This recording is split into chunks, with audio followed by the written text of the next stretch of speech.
Ironically, my recovery came from my first husband, Doug. Once again, I came home from work to find a scene that I had found so many times before. And you're all going to be able to relate to this because if you've ever dealt with an addict, this is the scene in everyone's home. I walked through the door after work to find a husband half in the bag, an empty bottle of vodka, and 2 maxed out credit card bills. And I'd walked through the door and I've seen this so many times, but I always reacted the same. Surprised, shocked, couldn't believe this had happened.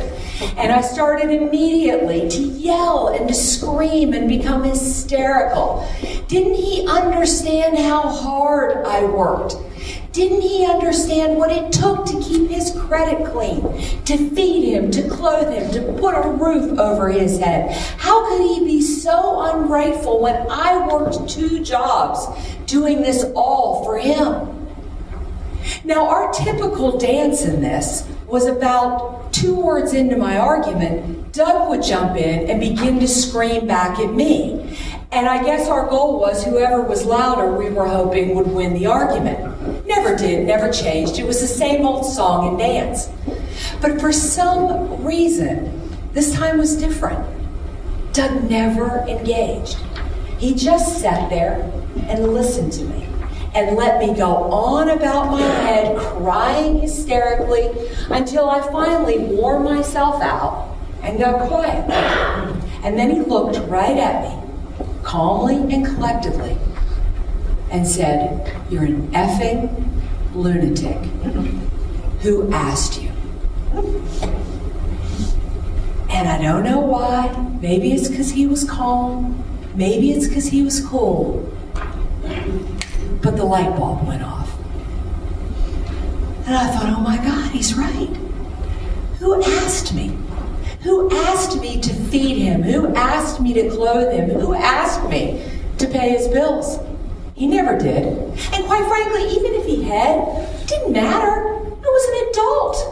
I have the ability to say no. And it was in that moment that the biggest irony of my life occurred. I had devoted my life trying to save this sweet, sick man. And in that moment, he saved mine. Because that was the moment that my recovery began. And it occurred to me on that day and through my recovery that my life wasn't a mess because I had married Doug.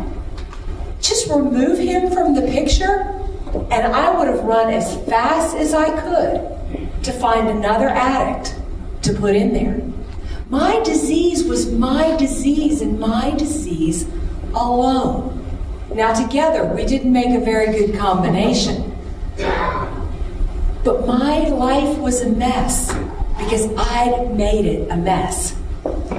And that was the day, again, that my recovery began.